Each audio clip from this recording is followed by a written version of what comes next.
ಇದು ದಾಂಡೇಲಿ ಟೀಕಿನ ಮದರ್. ಇದು 5 ವರ್ಷದಲ್ಲಿ ಈ ಸ್ಟೇಜ್ ಬಂದಿದೆ. ಲೆಕ್ಕ ಕೊಡಿ. 1 ಲಕ್ಷ ಬರುತ್ತ್ರಿ. ಇವತ್ತು ಎಷ್ಟಿದೆ? 12,000 ರೂಪಾಯಿ ಇದೆ ರೀ. ಇದಲ್ಲೇ ಬೇಡ 4,000 ರೂಪಾಯಿ ಹಾಕೊಡ್ರಿ, ನೀವು 3,000 ಹಾಕೊಡ್ರಿ. ಕೋಟಿ ಲೆಕ್ಕದಲ್ಲೇ ಬರುತ್ತೆ, ಖಂಡಿತ ಬರುತ್ತೆ. ಅದ್ಲೇನು ಡೌಟ್ ನಿಮಗೆ? ಅದನ್ನೇ ನಾನು ಹೇಳೋದು, ರೈತರು ಅಂದ್ರೆ ನೀವು ಮಾಡುವಾಗ ಸರಿಯಾದ ಕೆಲಸ ಮಾಡಿ. ಕಟ್ಟೆನಲ್ಲಿ ಕುತ್ಕೊಂಡು ಕಂಡವ್ರು ಮಾತಾಡೋದ್ರ ಬಿಟ್ಬಿಟ್ಟು ನಿಮ್ ಬಗ್ಗೆ ತಿಳ್ಕೊಳ್ಳಿ, ನೀವೇನ್ ಮಾಡ್ತೀರ ಅನ್ನೋದು ತಿಳ್ಕೊಳ್ಳಿ. ಇದಕ್ಕೆಲ್ಲ ದಯವಿಟ್ಟು ಸ್ವಲ್ಪ ಒತ್ತು ಕೊಡ್ರಪ್ಪ. ನೀವು 50-60 ವರ್ಷ ರಿಟೈರ್ಡ್ ಆಗೋದಕ್ಕೆ 40 ವರ್ಷ ಹಾಕಿದ್ರೆ, ನೀವು 20-25 ವರ್ಷ ಹಾಕಿದ್ರೆ ನಿಮಗೆ ಕೋಟಿ ರೂಪಾಯಿ LIC ಬಂದಂಗೆ ಬರುತ್ತೆ ದುಡ್ಡು. ಮಿಸ್ಸೇ ಇಲ್ಲ ರೀ. ವರ್ಷ ಆದ್ರೂ ತಗೊಂಡು ಸಾವಿರದೇ ಕೆಲಸ. ಏನು ಕೊಂಬೆ ಮುಟ್ಕೊಡುದು ನೋಡಿ, ಮುಟ್ಟಿದ್ರೆ ಅದು ನೀರು ತಗೊಳುತ್ತೆ, ಒಳಗಡೆ ಹೋಗಿ ಮರ ಬೆಂಡಾಗಿ ಹೋಗುತ್ತೆ.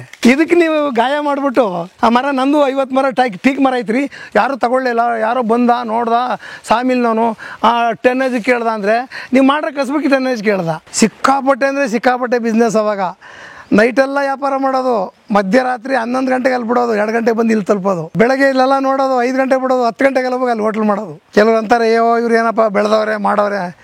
ನಿಮ್ಮ ಬೆಳವಣಿಗೆ ಹಿಂದೆ ನಿಮ್ಮ ಶ್ರಮ ತುಂಬ ಇರ್ತದೆ. ಪ್ರತಿಯೊಬ್ಬರು ಅಷ್ಟೇ, ಯಾರು ಬೆಳಿಬೇಕು ಅಂತ ಯೋಚನೆ ಮಾಡಿದ್ದೀರೋ ನೀವು ಮಿಸ್ ಮಾಡಿದ್ರೆ 18 ಅವರ್ ಕೆಲಸ ಮಾಡಬೇಕು.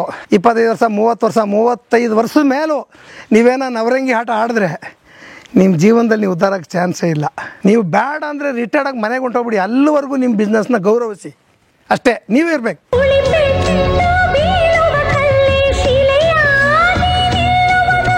ಈಗ 10 ವರ್ಷದಿಂದ ಕೈ ಇಟ್ಟರೆ ಕೃಷಿಗೆ. ಕೃಷಿಗೆ ಯಾವಾಗ GFC ಸಕ್ಸಸ್ ಆದ್ಮೇಲೆ? GFC ನಾನೆಲ್ಲ ಗ್ರಾನೈಟ್ ಬಂದು ಲಾಸ್ ಆಗೋಗಿ ನಾನು ಬೆಂಗಳೂರು ಹೊಂಟೋದೆ ನೋಡಿ. ಅವಾಗ ಸುಂಗ ಆಗ್ಬಿಟ್ಟು ನಾನು ಸ್ಟಾರ್ಟ್ ಮಾಡಿದೆ, GFC ಸ್ಟಾರ್ಟ್ ಮಾಡಿದೆ. GFC ಸ್ಟಾರ್ಟ್ ಮಾಡಾಗ ನಾನು ಹಣ ಬರೋಕ್ಕೆ ಶುರುವಾಯಿತು. ಹಣ ಬರೋಕ್ಕೆ ಶುರುವಾದಾಗ ನನಗೊಂದು ತಲೆ ಒಳಗೆ ಯಾವಾಗಲೂ ಚಿಂತೆ ಇತ್ತು, ನಾನು ರೈತನಾಗಬೇಕು ಅಂತ. ರೈತರದ್ದು ಏನಾರು ಒಂದು ಪಾರ್ಟಿಸಿಪೇಟ್ ಮಾಡಬೇಕು, ರೈತರಾಗಿ ನಾನು ಏನೋ ಒಂದು ತೋರ್ಬೇಕು ಅಂತೇಳಿ. ನೋಡಿ ಈ ಗಿಡ ಈಗ ನೋಡಿದಿರಲ್ಲ, ಇದು ನೋಡಿ ಹಿಂಗೆ ನೋಡಿ, ಇದು ಬಯೋಟಿಕ್ ಅಂತಾರೆ ಇದನ್ನ. ಇದು ಮಾಮೂಲಿ 3 ರೂಪಾಯಿ ಫಾರೆಸ್ಟಿಂದ ತಂದ್ರೆ ಗಿಡ ಅಲ್ಲ. 3 ರೂಪಾಯಿಗೆ ಕೊಡ್ತಾರಲ್ಲ ಫಾರೆಸ್ಟ್ ಅಲ್ಲಿ, ಮಳೆ ಬಿದ್ದ ತಕ್ಷಣ ಅರಣ್ಯ ಇಲಾಖೆ ಕೊಡ್ತಲ್ಲ, ಆ ಗಿಡ ಅಲ್ಲ ಇದು. ಮತ್ತೆ ಇದು ಮದರ್ ಬಯೋಟಿಕ್ ಅಂತ. ಇದು ದಾಂಡೇಲಿ ಟೀಕಿನ ಮದರ್. ಇದು ಇದು ಬಂದು 40 ಅಡಿ ಉದ್ದ ಹೋಗಿದೆ ನೋಡಿ. ಆಲ್ರೆಡಿ 40 ಅಡಿ 50 ಅಡಿ ಹೋಗಿದೆ 4 ವರ್ಷಕ್ಕೆ. ಒಂದು ಕೂಡ ಫ್ರಾಂಚೈಸಿ ಬಂದಿಲ್ಲ ನೋಡಿ. ಅಬ್ಸರ್ವ್ ಮಾಡಿದ್ರ? 4 ವರ್ಷದ ಮರ. 4 ವರ್ಷದ ಮರ ಅಷ್ಟೇ ಇದು. 4 ರಿಂದ 5 ವರ್ಷ ಆಗಿದೆ ಅಷ್ಟೇ ಇದು. ಸರ್ 4 ವರ್ಷಕ್ಕೆ 40 ಅಡಿ ಹೋಗಿದೆ. ಮತ್ತೆ ಎಷ್ಟು ತಿಳ್ಕೊಂಡಿದ್ರಿ ಗೇಜು? ಯಾರು ಹೇಳ್ದವ್ರು ಹಂಗೆ ಹೋಗ್ತಾ ಮಾತಾಡ್ಕೊಂಡು ಹೋಗೋಣ ಬನ್ನಿ. ತೋಟ ತುಂಬ ಒಂದು ರೌಂಡ್ ಬಂದ್ಬಿಡೋಣ. ಇದು 4 ರಿಂದ 5 ವರ್ಷ ಆಗಿದೆ. ನೀವು ಈ ಥರದ ಗಿಡ ಬೇಕು ಅಂದರೆ ನೀವು ನಮ್ಮನ್ನ ಭೇಟಿ ಮಾಡಕ್ಕೆ ಹೇಳಿ, ನಾವು ಅಡ್ರೆಸ್ ಕೊಡ್ತೀವಿ. ಅದ್ರಲ್ಲಿ ಮದರ್ ಬಯೋಟಿಕ್ ಅಂತ ಹೇಳಿ ನೀವು ಕ್ಲಿಕ್ ಮಾಡಿದ್ರೆ ಮೊಬೈಲಲ್ಲಿ ಅವ್ರದ್ದು ಫಾರಮ್ ಇದೆ ಚಿಕ್ಕಬಳ್ಳಾಪುರದಲ್ಲಿ. ಅವ್ರು ನಿಮ್ಗೆ ಈ ಥರ ಸೊಸಿ ಕೊಡ್ತಾರೆ. ಈ ಸೊಸಿ ಬಂದು ನಿಮಗೆ ಒಂದು ಕೂಡ ಫ್ರಾಂಚೈಸಿ ಆ ಕಡೆ ಈ ಕಡೆ ಹೋಗಲ್ಲ, ಒಂದು ಫೈಲ್ ಆಗಲ್ಲ, ಒಂದು ಕೂಡ ಫೈಲ್ ಆಗಲ್ಲ. ಹಿಂಗೆ ನೋಡ್ತಾ ಇರಿ ನೋಡಿ, ಹೆಂಗಿದೆ ನೋಡಿ, ಹೆಂಗೆ ಎತ್ತರ ನೋಡಿ, ಕತ್ತೆತ್ ನೋಡಿ. ಎಲ್ಲ ಒಂದೇ ಸಮಕ್ಕೆ ಹೋಗಿದೆ ನೋಡಿ. 40 ಅಡಿ 50 ಅಡಿ 60 ಅಡಿ ಹೋಗುತ್ತಿದ್ದು. ವಾವ್, 4 ಫ್ಲೋರ್ ಬಿಲ್ಡಿಂಗ್ ಅಪಾರ್ಟ್ಮೆಂಟ್ ತರ ಇದೆ ನೋಡಿ. ಈ ಮರ ಇದೆಲ್ಲ ಟೀಕ್ ಫಾರ್ಮ್, ಎಲ್ಲ ಟೀಕ್. ಇದು ಈ ಒಂದು ಪ್ಲಾಟ್ ಟೀಕ್, ಇದು ಫುಲ್ ಟೀಕ್. ಇದು ಎಲ್ಲ ಕಡೆ ಟೀಕ್ ಇದೆ. 8 ಎಕರೆಯಲ್ಲಿ ಟೀಕ್ ಇದೆ. ಬನ್ನಿ ಹಂಗೆ ಹೋಗ್ತಾ ಹೋಗೋಣ ಬನ್ನಿ. ಗೋಲ್ಡು ಇದ್ರೊಳಗೆ ನೆಟ್ಟಿವಿ. ಇದನ್ನೊಂದು ಪ್ರಯತ್ನ ಮಾಡಿದ್ವಿ ನಾವು. ಇದ್ರೊಳಗೆ ಜಾಗ ಬಾಕಿ ಇದೆ ನೆಡೋದಂತ ಶ್ರೀಗಂಧ ನೆಟ್ಟಿವಿ. ಇದು ಬಂದಿಲ್ಲ. ಅದಕ್ಕೋಸ್ಕರ ನಾವು ಏನ್ ಮಾಡ್ತೀವಿ ಅಂದ್ರೆ ಇದನ್ನ ಪ್ರಯೋಗ ಮಾಡಿ ಇನ್ನೊಬ್ಬರಿಗೆ ಹೇಳ್ತೀವಿ, ಮಾಡ್ಬೇಡಪ್ಪ, ಇದನ್ನ ಸರಿ ಇಲ್ಲ, ಇದನ್ನ ಮಾಡಿದ್ರೆ ಸಪ್ರೇಟ್ ಆಗಿ ಮಾಡಬೇಕು, ಇದ್ರ ಜೊತೆ ಮಾಡಬಾರ್ದು ಅಂತ ಹೇಳ್ತೀವಿ. ಅರ್ಥ ಇದ್ರಾ? ಈಗ ನಾವ್ ಹೆಂಗೆ ನಿಮ್ಗೆ ಹೇಳಕ್ಕೆ ಅರುಗರಂದ್ರೆ ನಾವೇನಾರ ಮಾಡಿರ್ಬೇಕು ನಿಮ್ಗೆ ಹೇಳಕ್ಕೆ. ನಾವು ಮಾಡಿ ಒಂದ ಸೋತಿರ್ಬೇಕು, ಗೆದ್ದಿರ್ಬೇಕು. ಗೆದ್ದಿದ್ನ ಸಾರ್ವಜನಿಕ ಹಂಚ್ಕೊಳ್ಳೋಣ, ಸೋತಿರೋದನ್ನ ಬೇಡರಪ್ಪ, ಇದು ಬೇಡ, ಇಲ್ಲಿ ಮಾಡಬೇಡಿ ಅಂತ ಹೇಳೋಣ. ನಾವು ಮಾಡೋ ತಪ್ಪು ನೀವು ಮಾಡಬೇಡಿ, ಕಳ್ಕೊಬೇಡಿ ದುಡ್ಡನ್ನ. ರೈತರಾಗಿ ಯಾಕೆ ಕೊಡ್ಕೋತೀರಿ? ನೀವು ನಾಳೆ ಕೋಟಿ ದಿಸ್ಬಿಡ್ರೆ ಮಾಡೋ ಕೆಲಸ ಕರೆಕ್ಟಾಗಿ ಮಾಡಿ, ಈಕ್ವಲ್ ಆಗಿ ಮಾಡಿ. ನಾನು ಹೇಳೋದು ಕರೆಕ್ಟ್ ಮಾಡಬೇಕು. ನೀವು ಕರೆಕ್ಟ್ ಮಾಡಿಲ್ಲ ಅಂದ್ರೆ ಪ್ರಯೋಜನ ಇಲ್ಲ. ಅದು ಹೆಂಗೆ ಮಾಡ್ತೀರಿ? ಕಳ್ಕೊತೀರಿ ದುಡ್ಡು. ಏನು ಪ್ರಯೋಜನ ಬಂತು? ಬರೀ ಟೊಮಾಟೋನಿಂದೇನೆ ಹೋಯ್ತೀರಿ, ಭತ್ತದಿಂದೇನೆ ಹೋಯ್ತೀರಿ, ಕಬ್ಬಿಂದೇನೆ ಹೋಯ್ತಾ, ಅದು ಮಾಡ್ಬಿಡ್ತೀರಿ, ಸಾಲ ಮಾಡ್ತೀರಿ. ಅದೇ ಒಂದು ಉದಾಹರಣೆಗೆ ಕೆಲವು ಮೊನ್ನೆ ನನಗೊಬ್ಬರು ಸ್ನೇಹಿತರು ಸಿಕ್ಕಿದ್ರು. 10 ಎಕರೆ ಮಾವಿನ ತೋಪು ಮಾಡಿದಾರಂತೆ. 10 ಎಕರೆ ಮಾವಿನ ತೋಪಿಗೆ ನಿಮಗೆ ಒಟ್ಟು 3 ಲಕ್ಷ ಖರ್ಚು ಬಂದಿದೆಯಂತೆ. ಅವರು 3 ಲಕ್ಷ ಖರ್ಚು ಬಂದ್ಬಿಟ್ಟು 1 ಲಕ್ಷ ಮಾವಿನ ಹಣ್ಣು ಬಂದಿದ್ದೀನಿ ಸರಿ. 2 ಲಕ್ಷ ಕೈಯಿಂದ ಕಳ್ಕೊಂಡ್ರು. ನಂದು ಸುಮ್ಗೆ ಇದೆ 10 ಎಕರೆ ಮಾವಿನ ತೋಪು ಅಂತ ಹೇಳ್ಕೋಬೇಕಷ್ಟೇ. ಆದಾಯ ಇಲ್ಲ. ಈ ಸರಿ ಆ ಥರ ಬಿದೋಗಿದೆಯಲ್ಲ, ರೇಟ್ ಬಿದೋಗ್ಬಿಟ್ಟು ಆ ಥರ ಆತನ ಹೇಳಿದ್ರೆ ಕಣ್ಣಲ್ಲಿ ನೀರು ಬರ್ತದೆ. Rate ಬಿದೋಗಿದೆ sir. 350 ರೂಪಾಯಿ 200 ರೂಪಾಯಿ ಕೆಜಿ ಮಾವಿನ ಹಣ್ಣು. ನೀವು ಹಂಗಂತ ತಿಳ್ಕೊಂಡಿದ್ದೀರಿ. ನೀವು ಫ್ಯಾಕ್ಟ್ರಿನಲ್ಲಿ 3 ರೂಪಾಯಿ ಕೆಜಿ ತಗೊಂಡಿದ್ದೀರಿ ಸರಿ, ಕೇವಲ 3 ರೂಪಾಯಿ. ನೀವು ಚಿಂತಾಮಣಿ ಭಾಗ ಆ ಕಡೆಲ್ಲ, ಕೋಲಾರ ಕಡೆಲ್ಲ ಹೋಗ್ಬಿಟ್ರೆ 3 ರೂಪಾಯಿಂದ 4 ರೂಪಾಯಿ ಸರ್ ಈ ಸಾರಿ ಖರೀದಿ ಆಗಿರೋದು ಮಾವಿನ ಹಣ್ಣು. ಅಂದ್ರೆ ಅದಕ್ಕೆ ಉಪ್ಪಿನಕಾಯಿಗೆಲ್ಲ ಜ್ಯೂಸ್ಗೆ ಹೋಗೋದು ಜಾಸ್ತಿ, ಜ್ಯೂಸ್ಗೆ ಹೋಗ್ತದಲ್ಲ. ಅವ್ರು ಬರೀ ಕೇವಲ 3 ರಿಂದ 4 ರೂಪಾಯಿ ಪರ್ಚೇಸ್ ಮಾಡಿದ್ದಾರೆ. ಅವ್ರ ಗೋಳಾಟ ನಮ್ಗೆ ಗೊತ್ತಿದೆ. ನಾವು ರೈತರಾಗಿ ಎಲ್ಲ ಕಡೆ ಹಂಗೆ ಕಣ್ಣಾಯಿಸ್ತಾ ಇರ್ತೀವಿ ಯಾವ ಬಿಸ್ನೆಸ್ಲಿ ಹೆಂಗೆ. ಅದೇ ಇವ್ರು 10 ಎಕರೆ ಮಾವಿನ ತೋಟ ಬೆಳ್ಕೊಂಡಿರೋದು ಬದಲು ಅದು 2 ಎಕರೆ ಕಿತ್ತು ಬಿಸಾಕ 2 ಎಕರೆ ಸ್ಯಾಂಡ್ವುಡ್ ಮಾಡಿರಿ. ಅದಿರಲಿ, ಅದು ಇರಲಿ, ಇದು ಇರಲಿ. ಇದು ದೀರ್ಘವಾದ ದುಡ್ಡು ಯಾವತ್ತಾರ ಒಂದಿನ ಬರುತ್ತೆ ಅಲ್ವರಾ? ಈಗ ಆ ಥರ ಆಲೋಚನೆ ಮಾಡಿ ರೈತರು ಮಾಡಬೇಕು. ಶ್ರೀಗಂಧ ಒಂದೇ ನಡಬೇಕು ಒಂದೇನು. ಇವತ್ತೆಲ್ಲ ಬೇಕಾದಷ್ಟು ಆಪ್ಷನ್ ಇದೆ. ಒಂದು 50 ಮರ ಹೆಬ್ಬೇವು ನಡ್ರಿ, 50 ಮರ ಮಾಗಣಿ ನಡ್ರಿ, ಒಂದು 100 ಮರ ಸ್ಯಾಂಡ್ವುಡ್ ನಡ್ರಿ, ಒಂದು 50 ಮರ ಟೀಕ್ ನಡ್ರಿ. ನಿಮ್ಮ ಆಯಸ್ಸು ಮುಗಿದು ಏನಾರ ನೀವು ಮಕ್ಕಳಿಗೆ ಇನ್ಶೂರೆನ್ಸ್ ಮಾಡಿಕೊಡ್ಲಿಲ್ಲ, ಅದು ಮಾಡಿಕೊಡ್ಲಿಲ್ಲ, ಇದು ಮಾಡಿಕೊಡ್ಲಿಲ್ಲ ಅನ್ನೋದ್ರ ಬದಲು ಇದೊಂದು ಗಿಫ್ಟ್ ಕೊಟ್ಟಂಗೆ ಅವ್ರಿಗೆ ಆರಾಮಾಗಿ ನೀವು ಜೀವನ ನಡ್ಕೊಂಡು ಹೋಗ್ತಾ ಇರ್ತದೆ. ಜೊತೆಗೆ ಇದು ಸಾಗ್ತಾ ಇರ್ತದೆ. ಬನ್ನಿ, ಇದ್ರೊಳಗೆ ಮಾಡಿದ್ದೀನಿ. ಈಗ 22 ಎಕರೆಲಿ ಎಷ್ಟು ಎಕರೆ ತೇಗ, ಎಷ್ಟು ಎಕರೆ ಎಲ್ಲ ಮಿಕ್ಸ್ ಮಾಡಿಬಿಟ್ಟಿದ್ದೀವಿ, ಕಂಪ್ಲೀಟ್ ಮಿಕ್ಸ್ ಮಾಡಿದ್ದೀವಿ. ಇದನ್ನ ಈ ತರ ಬರದೇ ಹೋದ್ಮೇಲೆ ಸಪ್ರೇಟ್ ಸ್ಯಾಂಡ್ವುಡ್ ಮಾಡಿದ್ವಿ. ಯಾಕೋ ಸರ್ವಾಗ್ಲಿಲ್ಲಪ್ಪ ಈ ತರ ಅಂದ್ರೆ ತೇಗದ ಮಧ್ಯೆ ಸ್ಯಾಂಡ್ವುಡ್ ಬರ್ಲಿಲ್ಲ. ಹಾಗೇನ್ ಮಾಡಿದ್ವಿ, ಸಪ್ರೇಟ್ ಸ್ಯಾಂಡ್ವುಡ್ ಮಾಡಿದ್ವಿ. ಬನ್ನಿ. ಓಕೆ ಅಣ್ಣ, ಈಗ ತೇಗದ ಲೆಕ್ಕಾಚಾರ ಹೆಂಗೆ? ಈಗ ತೇಗ ಎಷ್ಟು? ಈಗ ಇದು ಹಾಕಿ 4 ವರ್ಷ ಆಯ್ತು. ಇದು ಬಂದು 5 ವರ್ಷ ಆಯ್ತು ಮರ. 5 ವರ್ಷದ್ದು. 5 ವರ್ಷ ಆಗಿದೆ. ಎಷ್ಟು ವರ್ಷಕ್ಕೆ ನಿಮ್ ಕೈಗೆ ಬರುತ್ತೆ? ನಿಮಗೆ ಇದು 15 ವರ್ಷಕ್ಕೆ ಬಂದ್ಬಿಡುತ್ತೆ. 15 ವರ್ಷ ಬರುತ್ತೆ. ಈ ಮರನು 15 ವರ್ಷಕ್ಕೆ ಬಂದ್ಬಿಡುತ್ತೆ. ಎಷ್ಟು ಬರುತ್ತೆ? ಇದು ಆಕ್ಚುಲಿ ಚೆನ್ನಾಗಿ ಬೆಳೆದ್ರೆ ಇದು 1 ಲಕ್ಷ ಬರುತ್ತೆ. ಒಂದು ಮರ 1 ಲಕ್ಷ 1 ಲಕ್ಷ ಬರುತ್ತೆ ರೀ. ಇವತ್ತು ಎಷ್ಟಿದೆ? 12,000 ರೂಪಾಯಿ ಇದೆ ರೀ. ಇದಲ್ಲೇ ಬೇಡ 4,000 ರೂಪಾಯಿ ಹಾಕೊಡ್ರಿ, ನೀವು 3,000 ಹಾಕೊಡ್ರಿ. 1 ಲಕ್ಷ ಒಂದು ಮರ 1 ಲಕ್ಷ ಆಗುತ್ತೆ. ಎಷ್ಟು ಮರ ನಿಮ್ಮಲ್ಲಿ? ಇದು ನಿಮ್ಗಿದೆ 4,000 ಮರ ಇದೆ. ಎಷ್ಟಾಯ್ತು ಅಲ್ಲಿಗೆ? ಗುಣಿಸ್ಬೇಡ್ದು ಅವೆಲ್ಲ. ಬನ್ನಿಯಪ್ಪ, ಗುಣಿಸ್ಕೊಂಡು ಕುತ್ಕೊಬೇಡ್ದು. ಅದು ದೇಶದ ಕೊಡುಗೆ. ಎಷ್ಟು ಏಜ್ ಈಗ? ನನಗೆ 60ನೇ ವರ್ಷ ಸರ್. ನಿಮ್ಮ 75ನೇ ವರ್ಷಕ್ಕೆ ದುಡ್ಡಿನ ಬೆಟ್ಟ ಕೋಟಿ ಲೆಕ್ಕದಲ್ಲೇ ಬರುತ್ತೆ. ದುಡ್ಡಿನ ಬೆಟ್ಟ ಹಾಕೊಂಡು ಕೂತಿರ್ತೀರಾ? ಖಂಡಿತ ಬರುತ್ತೆ. ಅದ್ರೇನು ಡೌಟ್ ನಿಮಗೆ? ಡೌಟೇ ಬೇಡ. ಅದರಲ್ಲಿ ಮಾಡಬೇಕಷ್ಟೇ. ನೀವು ಬೆಟ್ಟ ಅಂತ ಕೂತ್ರಾಗಲ್ಲ. ನೋಡಿ, ಇದು ಬಾರ್ಡರ್ಗಳಲ್ಲಿ ನಾವೇನ್ ಮಾಡಿದೀವಿ ಇದರಲ್ಲಿ, ಇದ್ರಲ್ಲೂ ಒಂದು ತಪ್ಪು ಮಾಡಿದೀವಿ. 15 ಅಡಿ 12 ಅಡಿಗೆ ಹಾಕ್ಬಿಟ್ಟಿದೀವಿ. 15 ಅಡಿಗೆ ಹಾಕಿದ್ರೆ ನೋಡಿ ಈ ತರ ಬರುತ್ತೆ. ನೋಡಿ ಇದು ಹೆಂಗಿದೆ ನೋಡಿ. ನೋಡಿ ಇದು ನಿಮ್ಮ 5 ವರ್ಷದ ಮರನೇ. ಇದ್ರಲ್ಲಿ ಏನ್ ಮಾಡ್ಬೇಕು? ತಪ್ಪು ಮಾಡಿದೀವಿ ಅಂದ್ರೆ ಇದ್ರಲ್ಲಿ ಒಂದು ನೋಡಿ 2 3 ಮರ ಇದೆಯಲ್ಲ, ಇದೊಂದು ಬದಲು ಹಿಂಗೆ ಹಾಕ್ಬೇಕು. ಅಂದ್ರೆ 20 ಅಡಿಗೆ ಒಂದು ಹಾಕ್ಬೇಕು. ನೀವು 10 ಹಾಕ್ಬಿಟ್ಟಿದ್ದೀರಾ? 10 ಅಡಿಗೆ ಹಾಕಿದೀವಿ. ನೋಡಿ, ನಾನು ಹೇಳ್ದಲ್ಲ ಎಷ್ಟೊಂದು ಮಾಹಿತಿ ಸಿಕ್ತು. ಆಮೇಲೆ ಈ ಮರನ ಈ ರೈತರುಗಳು ಏನು ಮಾಡ್ತಾರೆ ಅಂದರೆ, ನೀವು ತ್ಯಾಗದ ಮರ ನೋಡಿರ್ಬೋದು, ಎಲ್ಲ ಕಡೆ ನೋಡಿರ್ಬೋದು. ವರ್ಷ ಆದ್ರೂ ತಗೊಂಡು ಸವರದೇ ಕೆಲಸ. ಕೊಂಬೆ ಸವರ ಬಿಡೋದು ಕೆಲಸ. ಏನು ಕೊಂಬೆ ಮುಟ್ಕೊಡುದು ನೋಡಿ ಹೆಂಗೆ ಹೋಗಿ ಇದು ಮಾಡಿ. ಒಂದು ಕೊಂಬೆನೂ ಮುಟ್ಕೊಡ್ದು. ಮುಟ್ಟಿದ್ರೆ ಅದು ನೀರು ತಗೊಳುತ್ತೆ, ಒಳಗಡೆ ಹೋಗಿ ಮರ ಬೆಂಡಾಗಿ ಹೋಗುತ್ತೆ. ಅರ್ಥ ಆಯ್ತಾ? ಈ ಇರುವೆ ಸೇರ್ಕೊಂಡ್ಬಿಡುತ್ತೆ. ಹೋಗಿ ಇರುವೆ ಸೇರ್ಕೊಂಡ್ಬಿಟ್ಟು ಅದು ನೀರು ತಗೊಂಡು ಮರ ಪೂರ್ತಿ ಹೋಗ್ಬಿಡುತ್ತೆ. ನೀವು ಟೀಕ್ ಮರ ಸಾಕಿದ್ರು ಒಂದೇ, ಬಿಟ್ಟರು ಒಂದೇ. 20 ಅಡಿಗೆ ಒಂದು ಟೀಕ್ ಮರ ನಡ್ರಿ, ನೆರಳು ಬರ್ತದೆ ನಿಮ್ಮ ತೋಟಕ್ಕೆ. ಏನಾಗಿದ್ರೆ 20 ಅಡಿಗೆ ಒಂದು ಹಾಕಿ, ಯಾವ ಕಾರಣಕ್ಕೂ ಮರನ ನೀವು ಮುಟ್ಕೊಡ್ದು. ನೀವು ಫಾರೆಸ್ಟ್ರ ಮರ ಯಾರು ಮುಟ್ತಾರೆ? ನೀವು 70 ಅಡಿ ಒಂದೊಂದು ಕೈಯಲ್ಲಿ ತಪ್ಪಬೇಕಲ್ಲ, ಆ ಥರ ಮರ ಇದೆಯಲ್ಲ, ಅದನ್ನ ಯಾರು ಸಾವ್ರ್ಕೊಂಡು ಕೂತಿದ್ದಾರೆ? ಅದು ನೋಡ್ಬಿಟ್ಟೆ DFO ಅಥವಾ ರೇಂಜ್ ಆಫೀಸರು ಅಥವಾ ಫಾರೆಸ್ಟ್ ಗಾರ್ಡನ್ ಕೊಚ್ಕೊಂಡು ಕೂತವ್ರಾ? ಇದನ್ನ ಯಾಕೆ ನಿಮಗೆ ತಿಳುವಳಿಕೆ ಆಗಲ್ದು? ಅವು ಹೋಯ್ತಾನೆ ಉದ್ದಕ್ಕೆ. ಅದ್ರ ಪಾಡಿಗೆ ಹೋಗುತ್ತೆ. ನೀವು ಮುಟ್ಟುಕೂಡ್ದು. ನೀವು ಯಾವಾಗ ರಮ್ಮೇನು ಮುಟ್ತೀರೋ ಅದಕ್ಕೆ ಈಗ ನಿಮ್ಮ ಕೈ ಕತ್ತರಿಸ್ದಂಗೆ. ರಮ್ಮೆ ಮುಟ್ಟಂಗಿಲ್ಲ. ಮುಟ್ಟಿದ್ರೆ ಸೆಪ್ಟಿಕ್ ಆಗುತ್ತೆ ಮರ, ಗಾಯ ಆದಂಗೆ. ಹೌದು, ಮರಕ್ಕೂ ಜೀವ ಇದೆ ಅನ್ನೋದು ಮರಿ ಕುಡ್ದು. ನೀವು ಜೀವ ಇದು ಇದ್ರೇನೆ ಅದು ಬೆಳೆಯೋದು. ಜೀವ ಇಲ್ದಂಗೆ ಬರೀ ಮರ ಅಂದ್ಬಿಟ್ರೆ ಕಷ್ಟ ಮರಕ್ಕೆ ಬರೋದಲ್ಲ, ಮನಸ್ಸಿಗೆ ಬರುತ್ತಾ ಅಂತಾರೆ. ಮರಕ್ಕೂ ಕಷ್ಟ ಇದೆ ಅಂತ ಅರ್ಥ ಅಲ್ಲಿಗೆ. ಕರೆಕ್ಟ್ ಅಲ್ವರಾ? ನೋಡಿ, ಒಂದೇ ಒಂದು ಕೈ ಹಾಕಿದ್ವಿ ನಾವು. ಈಗ 50 ಅಡಿ 60 ಅಡಿ ಕೊಚ್ತಾ ಇರೋದು ಮಾಡೋ ಕೆಲಸ ಇದ್ದಾರೆ. ನಿಮ್ಗೆ ಅದೇ ಒಣದಂಗೆ ಅದು ಬಿದೋಗ್ತಾ ಇರ್ತದೆ. ಆಟೋಮೆಟಿಕ್ ಆಗಿ ಬಿದೋಗುತ್ತೆ. ಅದೇ ಬಿದೋಗುತ್ತೆ. ಮತ್ತೇನು ಸಿಗಲ್ಲ. ಅದು ಮತ್ತೆಲ್ಲಿ ಸಿಗುತ್ತೆ ನಿಮ್ಗೆ? ಅದು ನೋಡಿ, ಗಾಯ ಆಗಲ್ಲ. ಅದೇ ಬಿದೋಗುತ್ತಲ್ಲ, ಅಲ್ಲಿ ನಿಮ್ಗೆ ಏನು ನೀರು ಉಳ್ಕೊಂಡು ನೀರು ಒಳಕ್ಕೆ ಹೋಗಕ್ಕೆ ಅವಕಾಶನೇ ಇಲ್ವಲ್ಲ. ಅಣ್ಣ, ಸೇಮ್ ಈ ತೆಂಗಿನ ಮರದ ಗರಿ ಉದುರೋಗ್ತಾವಲ್ಲ, ಹಂಗೆ ಉದುರೋಗುತ್ತೆ. ನೋಡಿ, ಹೆಂಗೆ ನೋಡಿ, ಫೋಕಸ್ ಮಾಡಿ ನಮ್ಮ ತೋಟ ಪೂರ್ತಿ ನೋಡಿ. ಒಣಗಿದ್ದು ಹಂಗಂಗೆ ಉದುರ್ತಾ ಬರ್ತಾ ಇದೆ. ಇದು ಹೈಟ್ ಹೋಗ್ತಾನೆ ಇದೆ. ಅದು 4-5 ವರ್ಷದಲ್ಲಿ 5 ವರ್ಷದಲ್ಲಿ ಈ ಸ್ಟೇಜ್ ಬಂದಿದೆ ಲೆಕ್ಕ ಕೊಡಿ. ಅದನ್ನ ನಾನು ಹೇಳೋದು, ರೈತರು ಅಂದರೆ ನೀವು ಮಾಡುವಾಗ ಸರಿಯಾದ ಕೆಲಸ ಮಾಡಿ. ನೀವು ಅಲ್ಲಿ ಇಲ್ಲಿ ಕಟ್ಟೆನಲ್ಲಿ ಕುತ್ಕೊಂಡು ಕಂಡವ್ರು ಮಾತಾಡೋದ್ರ ಬಿಟ್ಬಿಟ್ಟು ನೀವೊಂದು ಇಂಥ ವಿಚಾರಗಳಿರ್ತವೆ, ಇಂಥ ಯೂಟ್ಯೂಬ್ ಚಾನಲ್ಗಳಿರ್ತವೆ. ದೇಶದ ಬಗ್ಗೆ ತಿಳ್ಕೊಳ್ಳಿ, ನಿಮ್ಮ ಬಗ್ಗೆ ತಿಳ್ಕೊಳ್ಳಿ, ನೀವೇನು ಮಾಡ್ತೀರ ಅನ್ನೋದು ತಿಳ್ಕೊಳ್ಳಿ. ಇದಕ್ಕೆಲ್ಲ ದಯವಿಟ್ಟು ಸ್ವಲ್ಪ ಒತ್ತು ಕೊಡ್ರಪ್ಪ, ಟೈಮ್ ಕೊಡಿ. ನೋಡಿ, ನಾವು ಬಿಸ್ನೆಸ್ಸಲ್ಲಿ ಇದ್ರೂ ನೀವು ಮ್ಯಾಕ್ಸಿಮಮ್ 1 ಅವರ್ 2 ಅವರ್ ನಾವು ಇಂಥವಕ್ಕೆ ಒತ್ತು ಕೊಡ್ತೀವಿ. ಜಗತ್ತಲ್ಲಿ ಯಾರು ಏನು ಮಾಡ್ತಾ ಇದ್ದಾರೆ? ನಮ್ಮ ದೇಶ ಇಂಡಿಯಾನಾ, ಇಂಡಿಯಾ ಕರ್ನಾಟಕನಾ, ತಮಿಳ್ನಾಡು, ಎಲ್ಲಿದೆ ನಮ್ಮನ್ನು ನಮ್ಮ ದೇಶದ ಪ್ರಧಾನಿ ಯಾರು ಅಂತ ಕೇಳಿ, ಹೌದಾ ಯಾರು ಪ್ರಧಾನಿ ಅಂತ ಎಷ್ಟೋ ಹೊತ್ತಾದ್ಮೇಲೆ ಹೇಳ್ತಾರೆ. ಅದು ತಪ್ಪು. ಅಟ್ಲೀಸ್ಟು ಮುಂಬರದ ರಾಷ್ಟ್ರಗಳಿದಾವಲ್ಲ, ಅವ್ರ ಪ್ರಧಾನಿ ಯಾರು ಅಂತ ಕೇಳಿದ ತಕ್ಷಣ ನೀವು ಹೇಳೋಷ್ಟು ಕೆಪಾಸಿಟಿ ಇರಬೇಕು, ನಾಲೆಡ್ಜ್ ಬೆಳೆಸ್ಕೊಡಿ, ಟಕ್ಕಂತ ಹೇಳಬೇಕು. ಯಾರಪ್ಪ ಅಮೆರಿಕ ಪ್ರೆಸಿಡೆಂಟ್ ಯಾರು ರೀ? ಟ್ರಂಪ್ ರೀ ಅನ್ಬೇಕು. ಆವಾಗ ನೀವು ತಲೆ ಒಳಗೆ ಏನಾರು ಹಾಕ್ಕೊಂಡಿದ್ದೀರಾ ಮಾಡಿದ್ದೀರಾ ಅಂತ ಅರ್ಥ. ನಾವೇನು ಎಜುಕೇಷನ್ ಇಲ್ದಲೆ ಏನು ಮಾಡ್ದಲೆ ಇಷ್ಟೆಲ್ಲ ಹೇಳ್ತೀವಿ ಮಾಡ್ತೀವಿ ಅಂದರೆ ನಿಮ್ಮ ಜ್ಞಾಪಕ ಶಕ್ತಿ ಎಲ್ಲ ಇರಬೇಕಾದ್ರೆ ಮಾಧ್ಯಮದ ಮುಖಾಂತರ ಮಾತ್ರ ಸಾಧ್ಯ. ಇನ್ಯಾರು ಇದನ್ನು ಪಿಕ್ಚರ್ ರೂಪದಲ್ಲಿ ಯಾರು ತೆಗೆದು ಬಿಡೋಲ್ಲ. ಪಿಕ್ಚರ್ಗೆ ನೀವು ಕಾಸು ಕೊಟ್ಟು ನೋಡಿ ಹೋಗ್ಬೇಕು. ಇಂಥ ಕೆಲವಾರು ಮಾಹಿತಿಗಳು ನಿಮಗೆ ಪುಕ್ಕಟ್ಟೆ ನಿಮ್ಮ ಮನೆ ಬಾಗಿಲು ದೊರಕುತ್ತೆ. ಕೆಲ್ಸಕ್ಕೆ ಬರೋದು 24 ಗಂಟೆ ಹಿಂಗೆ ಬೇರೆ ಬೇರೆ ಕೆಲ್ಸಕ್ಕೆ ಬರೋದ ಡಿಂಗ್ ಡಾಂಗ್ ಉಜ್ಕೊಂಡು ಕೂತಿರೋದ್ರ ಬದಲು ಇಂಥ ಯೂಟ್ಯೂಬ್ ಚಾನಲ್ ನೋಡಿ ನಮ್ಮ ತೋರಿಸ್ತಾ ಇದ್ದಾರೆ ಸಾಹೇಬರುಗಳು. ಇಂಥವು 100 ಜನ ಮಹನೀಯರಿದ್ದಾರೆ, ಅವರು ಹಲವಾರು ದೇಶದ ಮಾಹಿತಿಗಳು ಕೊಡ್ತಾರೆ. ಅಂಥವನ್ನೆಲ್ಲ ತೆಗೆದು ನೋಡಿ ಧನ್ಯರಾಗಿ. Very good. ಬನ್ನಿ. ಖಾಲಿ ಲ್ಯಾಂಡ್ ಇತ್ತಲ್ಲ, ಹೆಂಗ್ ಕೃಷಿ ಹೆಂಗೆ ನೆಟ್ರಿ, ಎಷ್ಟು ಅಡಿಗೆ ನೆಟ್ರಿ, ನೀರಿಗೆ ಹೆಂಗೆ ವ್ಯವಸ್ಥೆ ಮಾಡಿ ಹೇಳೋಣ. ಇದನ್ನು ಇಲ್ಲಿ ಸುಮಾರು ನಿಮಗೆ ಒಂದು 5 ಬೋರ್ ಇದೆ. 5 ಬೋರ್ ಇದೆ 22 ಎಕರೆಗೆ.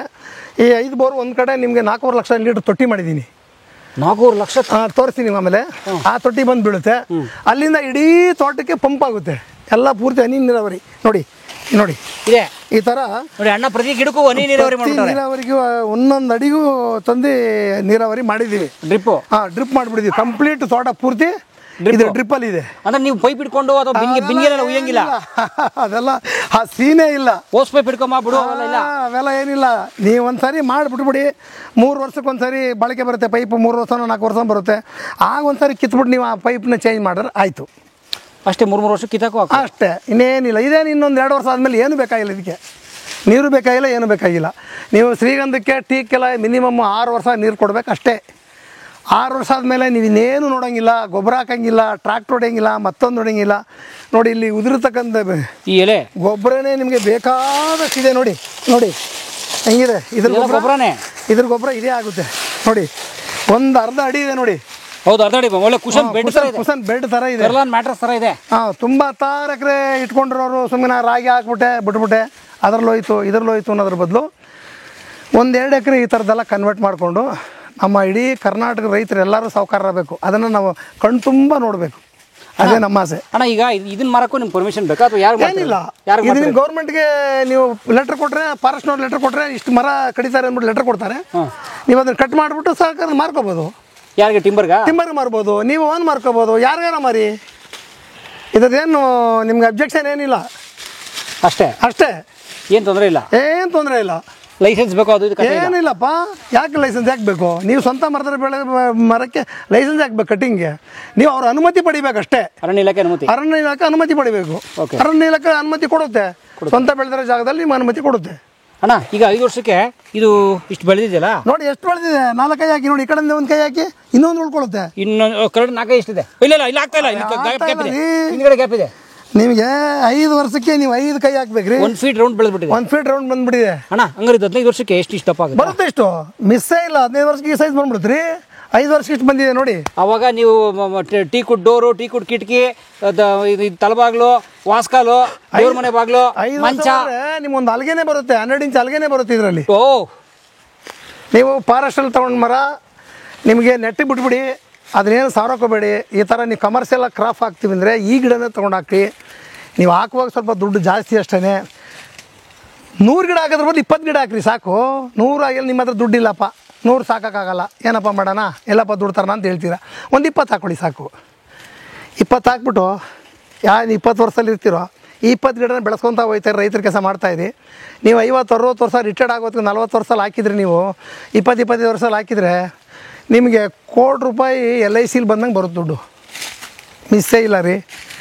ಇವತ್ತು ನಮಗೆ ಟೀಕ್ ಶಾರ್ಟೇಜ್ ಆಗಿ ಬರ್ಮಾ ಟೀಕ್ ತರಿಸ್ಕೋತಾ ಇದ್ದೀವಿ. ಬರ್ಮಾಯಿಂದ ಬರ್ತದೆ, ಯಾವ್ಯಾವ ದೇಶದಿಂದನೂ ಬರುತ್ತೆ.